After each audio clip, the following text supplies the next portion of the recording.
The Toronto Raptors lose to the Rockets despite Scottie Barnes and Brandon Ingram masterclasses. Let's go to the film room. The only thing that's originally filmed is that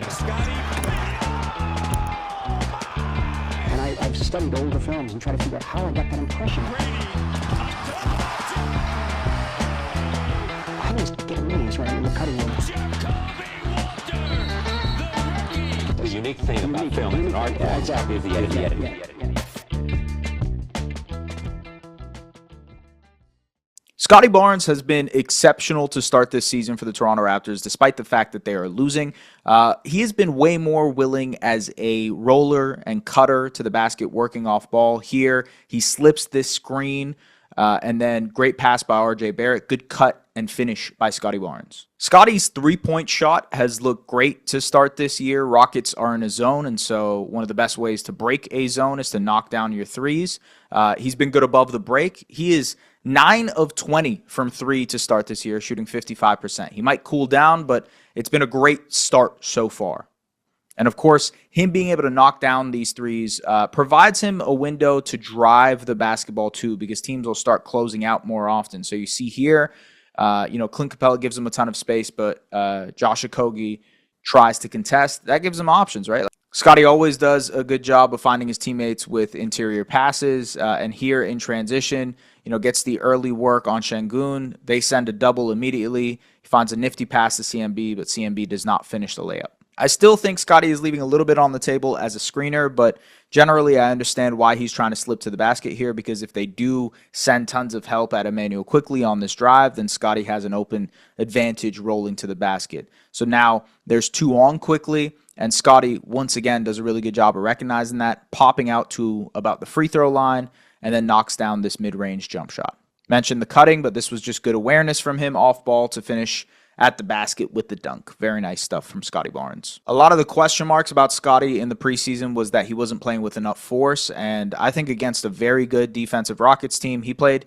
with a lot of force. He barrels his way to the basket here. Look how much attention he's getting, right? 2 to the ball immediately. So now the Raptors have options. They have Grady Dick in the corner here. They have Immanuel Quickley at the slot, then RJ Barrett above the break. There's just a lot of options for Scottie Barnes to work with, and I thought he did a pretty good job of figuring things out. So he's in here, and he just draws a foul. I love the physicality. I love when Scottie is trying to get foul calls. I love when he's trying to use his physicality and his strength to his advantage like this. Shout out to Jamal Shead for some of these passes that he's making. Just good decisiveness in the half court. So here, Scottie slips this screen again, and Jamal is so fast that he can get into the paint pretty quickly. Nice pass, gets the attention of the defense, and Scottie draws a foul once again. And so Scottie was awesome in this game. He finished off with 31 points. He was really, really exceptional. Obviously, one of probably the only bright spot defensively for this Raptors team tonight, as they lose again to the Houston Rockets. This time, another poor defensive performance, and I honestly didn't want to go ahead and break down defensive tape again.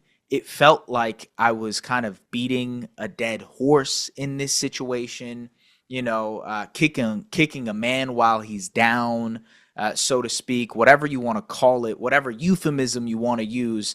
It just didn't feel right to continuously talking about the same thing.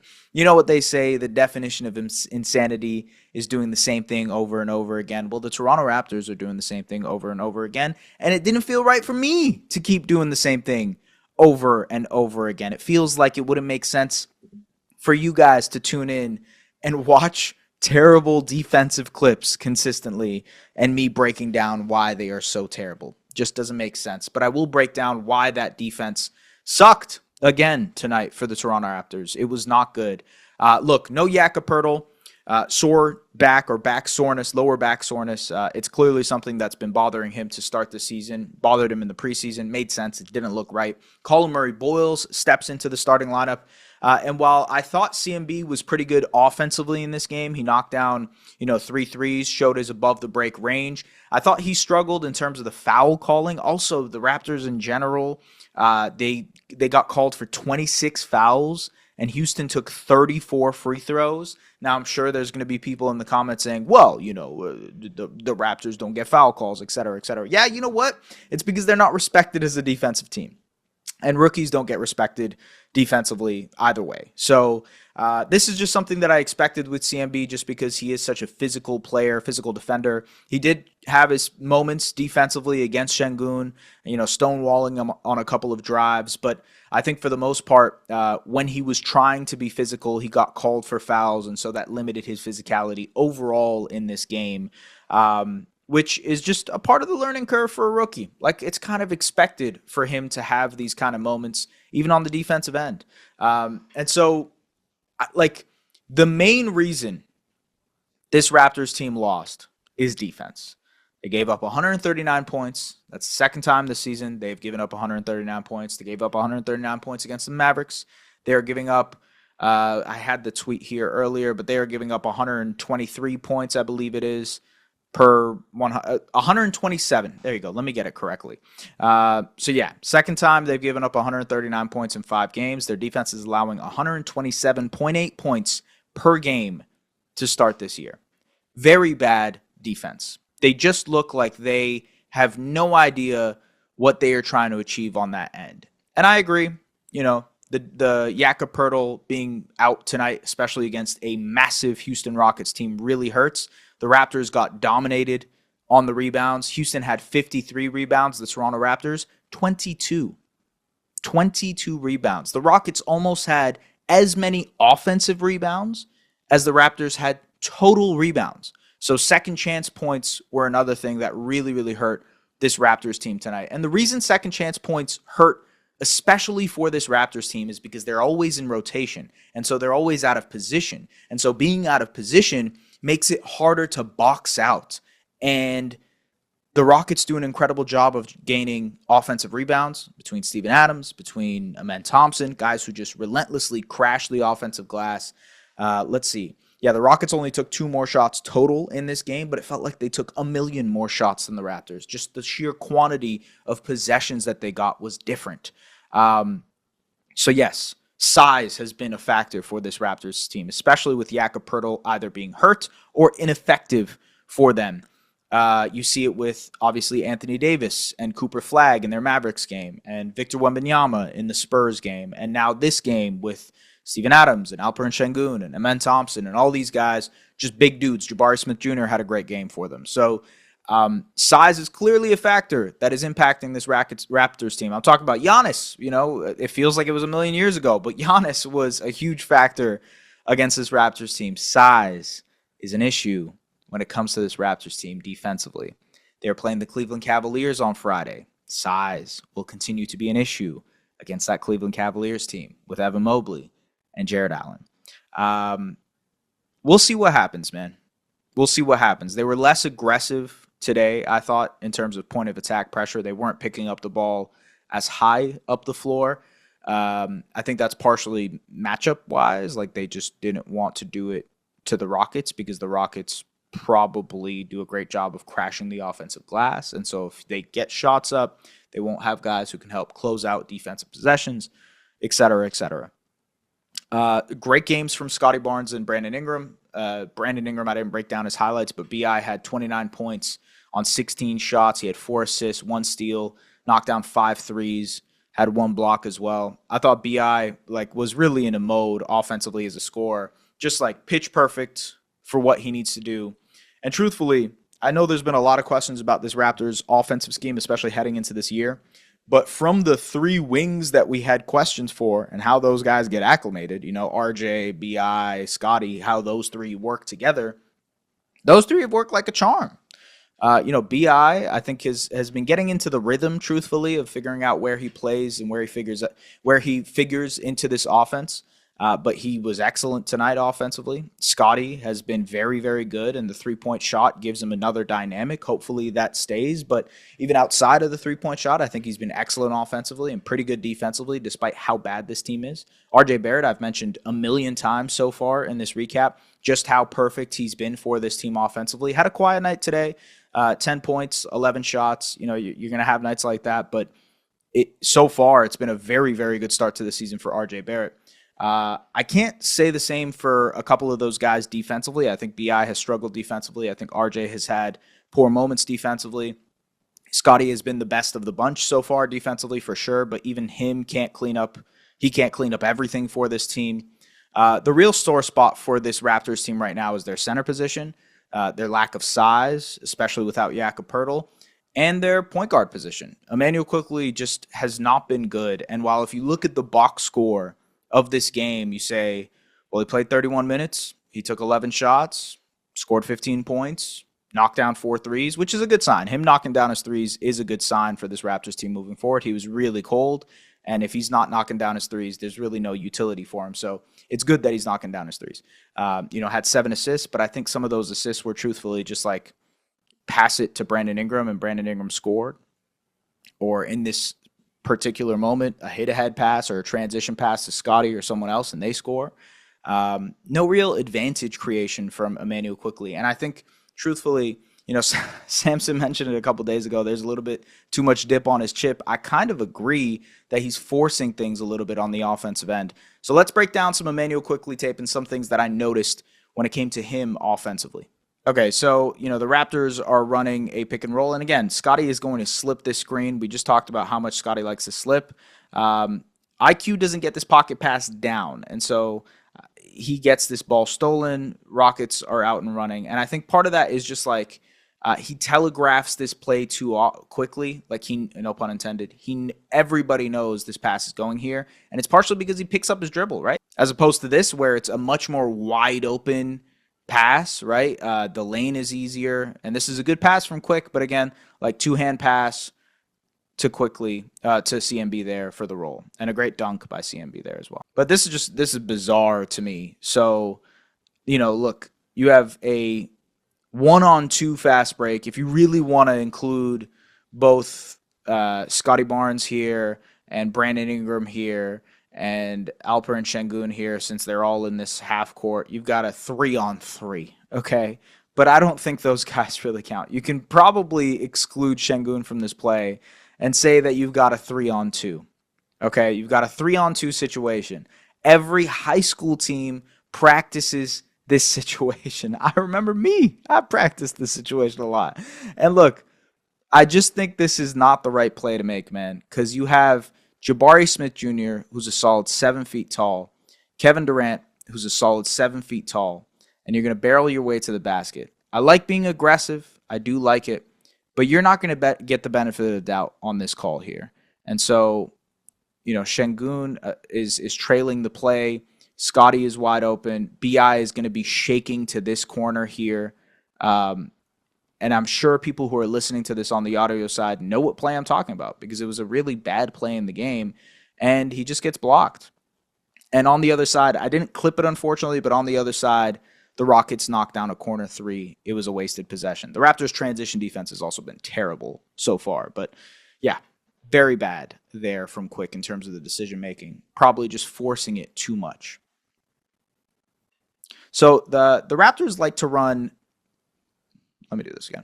So the Raptors like to run BI on Iverson cuts. And Iverson cut is something, as you could imagine, Allen Iverson patented. So an Iverson cut is 2 screens here for the opposing wing, which is Brandon Ingram here, to pop out to this area in the 45 extended and to make a play from here. And from here, Brandon Ingram can run maybe a dribble handoff, with murray-boyles, maybe a pick and roll. Maybe he can work with RJ Barrett, something along the lines of that. He has a lot of options. And also, on top of that, BI is so good at attacking this seam and getting into the mid-range area that this is a very patent play for him. Like, I believe Samson even broke it down in his highlight mailbag thing that he does as well. So, they run an Iverson cut, but Quickley passes it to him immediately.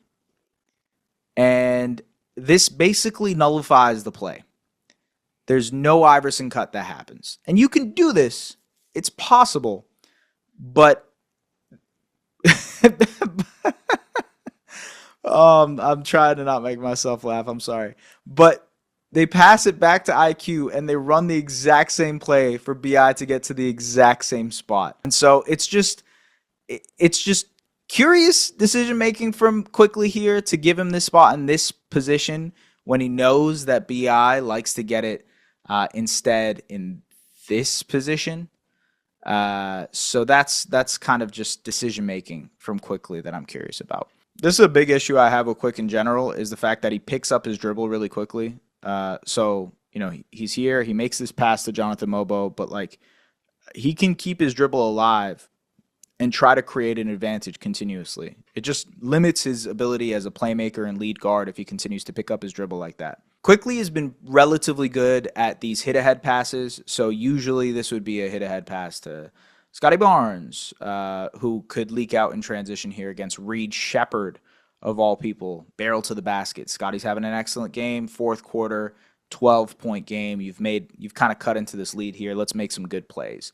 But instead, this, by the way, this is now a wide open Scottie Barnes, right? Because Reed is picking up the ball handler in Quick. And so Scottie can get this pass immediately.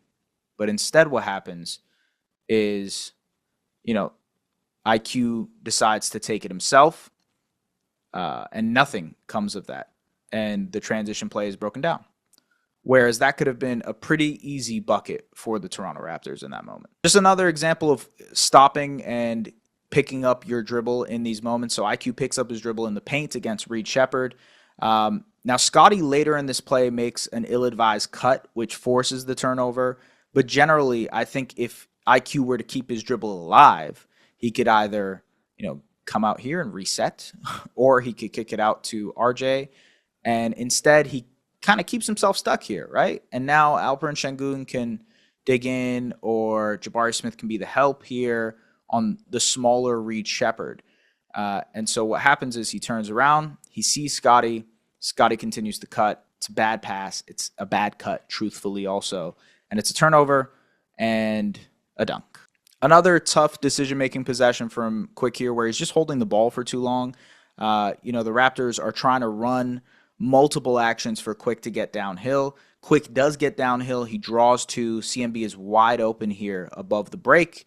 And CMB at this point has knocked down a couple of threes. Like he can do something with it. And even if he can't do anything with it here and he's not going to take this shot, it might be a reset, or the defense might come and help out because he's knocked down shots. And that might give RJ an opportunity. Like IQ at this point, drawing the help in this deep in, he's done his job. But instead, and I honestly appreciate the fact that he kept his dribble alive here, but he keeps his dribble alive, and now he has the big on him, so he decides, okay, I'm going to take him one-on-one. He goes one-on-one and settles into a floater. It's just, that's, to me, is bad offensive process. And overall, I think that was bad offensive process from Quick overall. The defense has not been good either, and so it just leaves a lot to be desired from the point guard position from the Toronto Raptors. I look, there's going to be a lot of pointing fingers, especially from Raptors fans, of like, Quick is not doing this, Jakob being hurt, the contracts, etc. There's kind of this reactionary stuff that usually happens. And I understand, because honestly, they are playing really bad basketball right now, and there's not much good to glean from any of this. Like, Scottie is playing well. You can say BI is playing well offensively, like he's doing his job. RJ is doing his job. CMB has been a bright spot. The rookie looks really good, and that's exciting, right? That kind of gives you the light at the end of the tunnel there. But outside of that, it's been tough. And the tough thing is, for a guy like me who covers the rest of the NBA and watches a lot of basketball, there's really not a lot of joy when you're watching these guys either. And I don't mean that in the sense that, like, I'm not getting joy. This is, at the end of the day, it's my job. And the Raptors are a team that I cover, and like I hope that they do well as well, because that would be cool to do. But at the same time, like, you watch the Chicago Bulls, they're a fun team. They're not that good of a team. They've started out on a very good start. They're not going to be undefeated the entire season, but they have an identity, and that identity helps them win games that they probably shouldn't. And they like lean in on that identity, and that identity works for them. It's let's run. They're playing good defense right now, but they're not a good defensive team. And let's run. Let's forget about defense. Let's shoot a bunch of shots. Josh Giddey is the head of the snake. He's going to try to create everything for us. Okay, cool. Everybody leans into those roles. That's a good, bad basketball team. The identity is there for them to be a good, bad basketball team. They're fun to watch because of it. I can name a couple more that are like that too. And it's because whatever identity they've concocted for themselves works. Right now, it feels like you're watching a car crash when you're watching the Toronto Raptors, because you can see that they're trying to do something and they are trying to achieve a certain goal stylistically, but they are completely failing at doing that. And that's what's strugglesome for someone who's watching these games as intensely as I am. And I assume it's strugglesome for someone who's a fan who's like locked into these games and why these guys aren't playing. Everybody here at Raptors Republic expected this Raptors team to be good this year. Not great, not championship contenders. Some maybe even thought not playoff teams, but like at the very least, competing, winning games, being interesting. And right now, it's been tough, man. Been tough. Hopefully they turn it around. And I think the positive side to this is that it is really early. And, you know, Dan Devine had a tweet. Shout out to Dan Devine of Yahoo. Last year, this time, the Indiana Pacers were 3-7. The Nuggets were 3-7. The Minnesota Timberwolves were 3-7.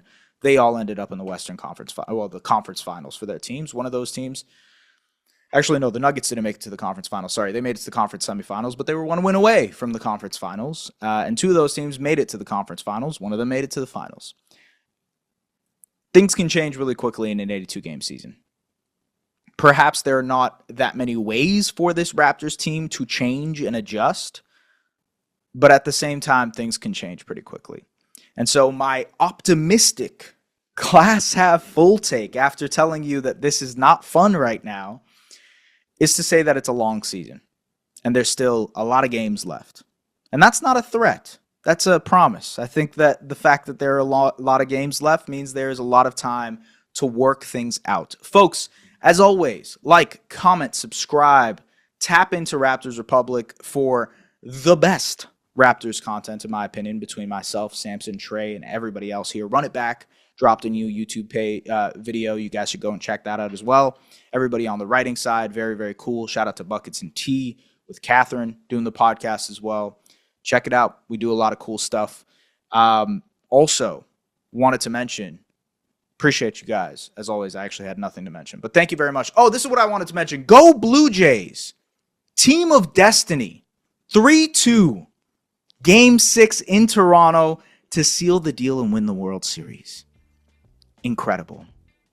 Look at us. Look at us. Look at us. Anyways, bye-bye, everybody. Go Blue Jays. See you guys later. Peace.